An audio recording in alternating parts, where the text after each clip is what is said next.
Hi, fifth graders. This is the first read aloud in our biography unit. We're going to be reading a biography today about Juan Garcia Esquivel, who was a musician. I hope you enjoy it. Esquivel, Space Age Sound Artist by Susan Wood.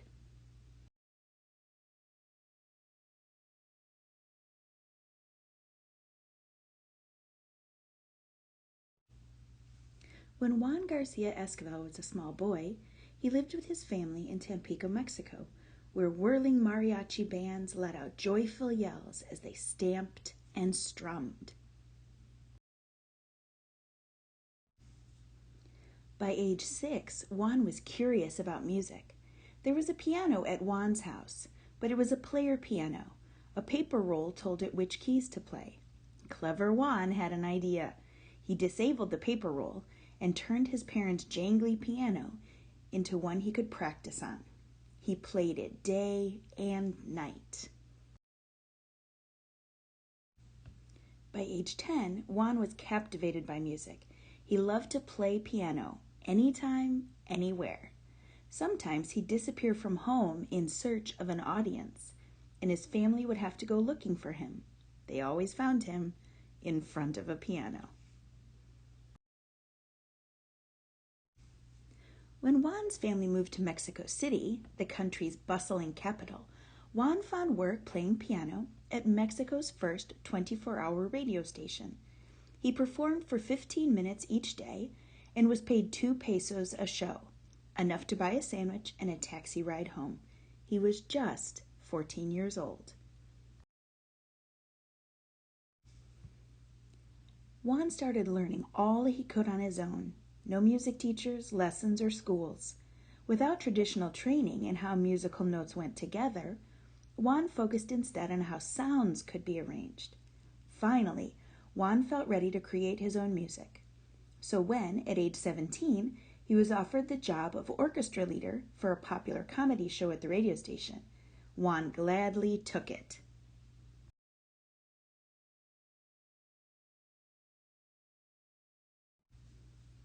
When the radio comedian needed music for a skit about, say, a stout man walking his tiny poodle down a busy street, Juan had to imagine what that might sound like. Juan might want to ask the kettle drums to boom, boom, boom, boom, like a lumbering giant. He might ask the clarinets and oboes to yip and yap, like a dainty dog. He might tell the trumpets and trombones to honk, blap, bleep, like blaring car horns. Juan tested and mixed and blended and arranged all sorts of sounds to match the imaginary situations.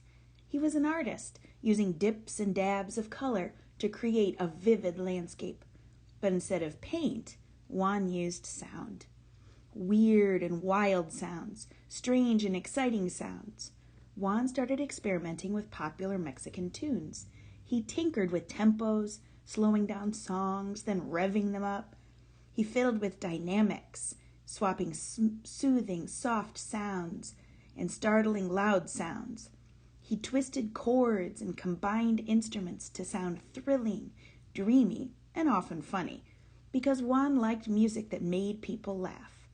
But underneath the humor, it took great musical skill to play Juan's challenging new music.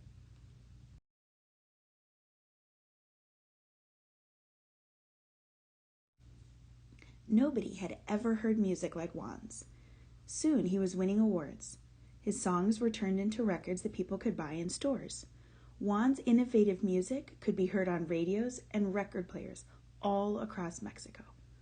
An important record company in the United States heard about Juan and his unusual music. Would he come and make records in America? Yes, yes, yes! Juan packed 2 suits. He bought a big red convertible sports car with a white top. Then he drove all the way to Mexico City. Vroom!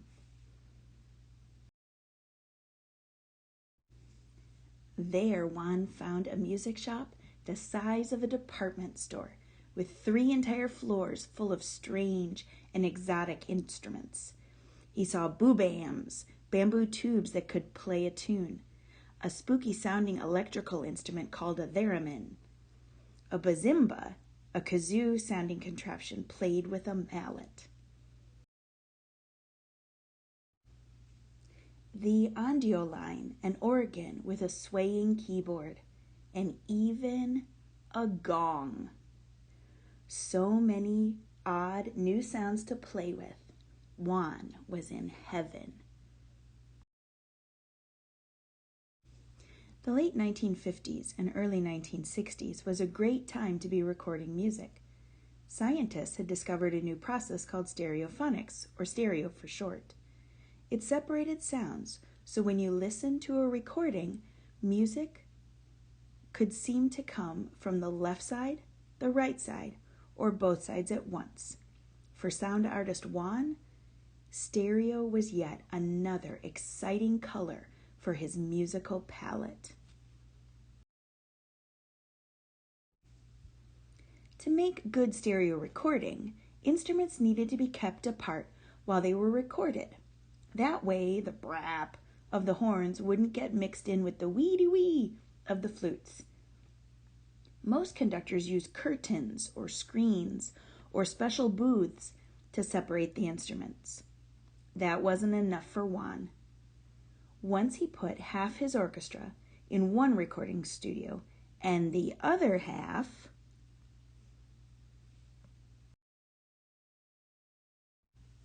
in another recording studio on the other side of the building. So far, it felt like they were an entire city block away. The musicians wore earphones so they could hear what they were playing, and so everyone could see him. Juan conducted on closed-circuit TV, television only the musicians could view.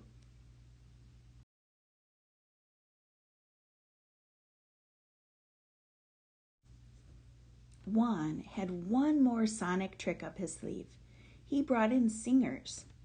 But the singers didn't sing words, they sang sounds. They'd sing zoo, zoo, zoo, and do and pow.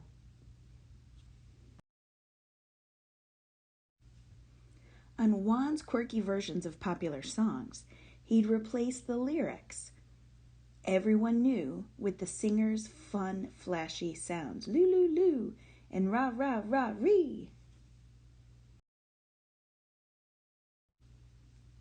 People loved Juan's colorful music. It took them to other worlds, other planets. It sounded like a crazy rocket ride zigzagging through outer space. When Juan wasn't making his unique music, he enjoyed many things. He liked beautiful art, fancy cars, and elegant clothes. He especially liked pretty women, but Juan loved music most. Juan made many records and played hundreds of concerts with his orchestra. In Las Vegas, Juan and his musicians performed at the Stardust Hotel for 14 years in a row. Fans from near and far, including famous singers, actors, and actresses, would come to hear his out-of-this-world sounds. Juan also made music for dozens of movies and television programs, even a TV show, especially for children. Now, Juan wasn't called Juan anymore. He explored sonic frontiers, expanded musical possibilities, and enhanced the way people think about, listen to, and enjoy music. Now Juan was the space-age sound artist, known simply as Esquivel, with an exclamation point.